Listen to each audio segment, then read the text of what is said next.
Hello, this is Mr. Bacon Bits, and welcome back to Xenoblade Definitive Edition. This is Tephra Cave's Bestiary. I've already explained how it works in the Colony 9 video, so just as a recap, I'll show regular enemies and any details about them, and then unique monsters the same way, with commentary for any strategies necessary. Let's kick things off already.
lead. I'm gonna go all out.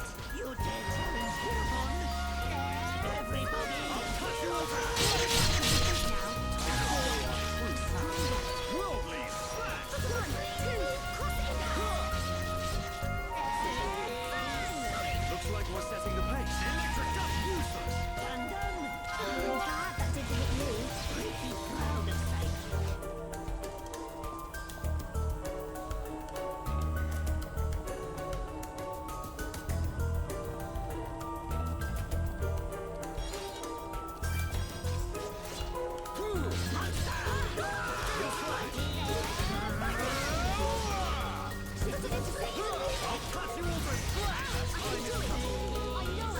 Looks like we managed to survive. Right, let's keep going. Victory to Ricky!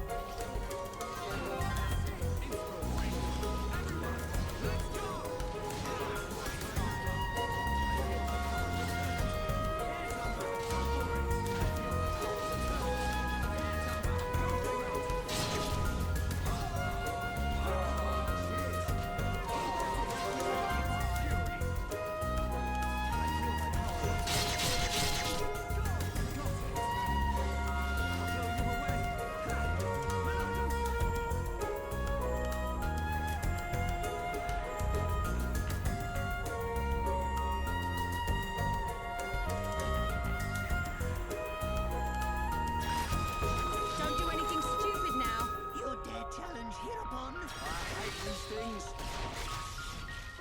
Game over. Eat this! Everybody, hero time!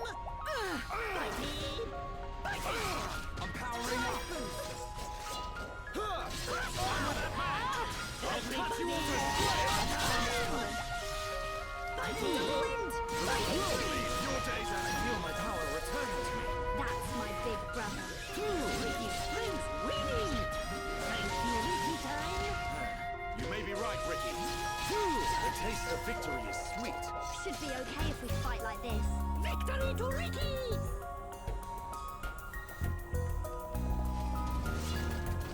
I'll cut you over!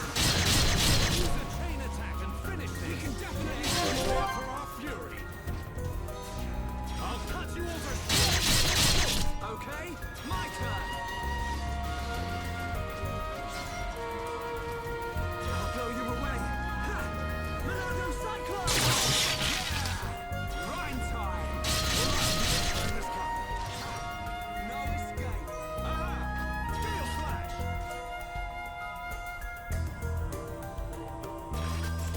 Right!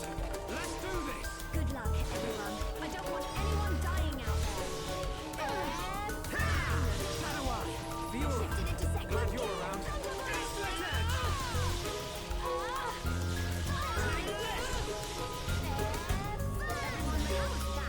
Fiora! Nice one! Here we go! Monado, lend us your power!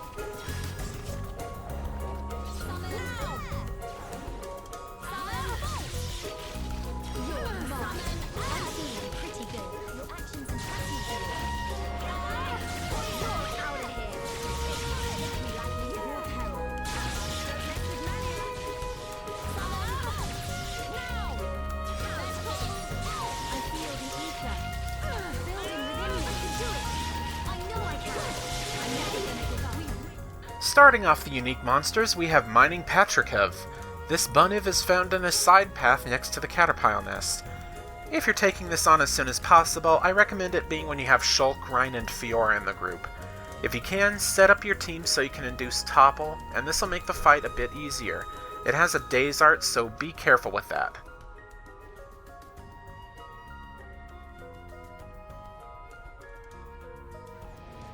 Next is Wallslide Gwynry, found in the Magmel ruins.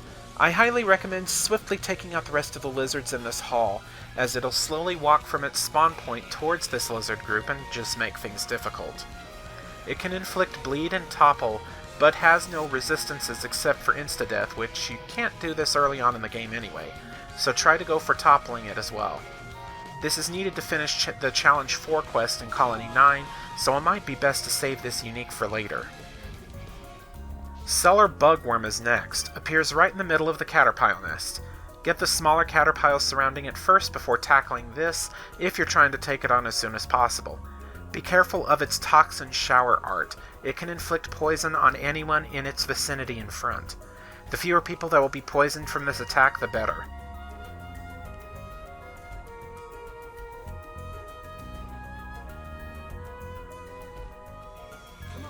Solid Konev is a Krabble that can be found at the Spring of Grief at night.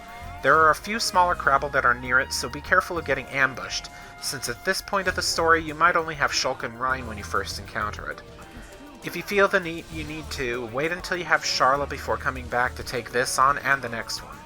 Keep in mind that attacking Krabble from behind lowers the amount of damage it'll take by 25%. Gluttonous Eugen is found in Vilae Lake, and I recommend coming back with Sharla for this one. Several enemies are around, so again I recommend eliminating them before taking this one on. Careful, as it can inflict topple, daze, and steal HP.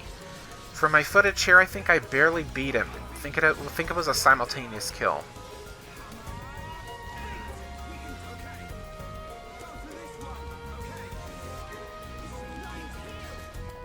Plump Sprahda is the start of the endgame unique monsters that you can find after reaching the final chapter of the game. This is found in an offshoot of the tunnels leading to the Falker Tomb. It has a counter spike that can inflict bind, but honestly that's not really a dangerous status effect. The thing you'll have to watch out for are the Hanz Pods it's guarding. Those can hatch into extra Arachno to deal with.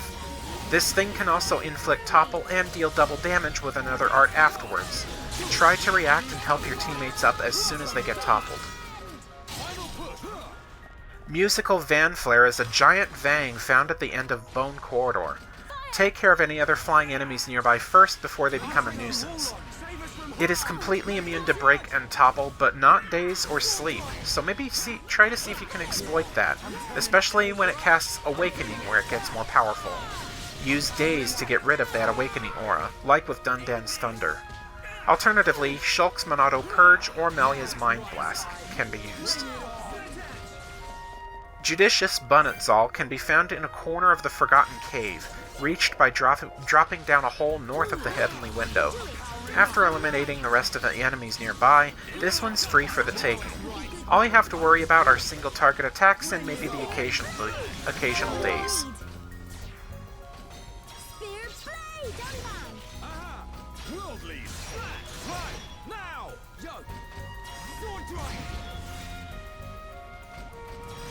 Reckless Galdon can be found in the Hidden Warehouse. This can actually be seen at the very start of the game, but cannot be reached. In order to reach this, you have to navigate the Forgotten Cave until you find your way here. Pretty simple. It's got an Ether Death down counter spike, so some spike defense gems might do a world of good here if you don't want to use Monado Purge constantly.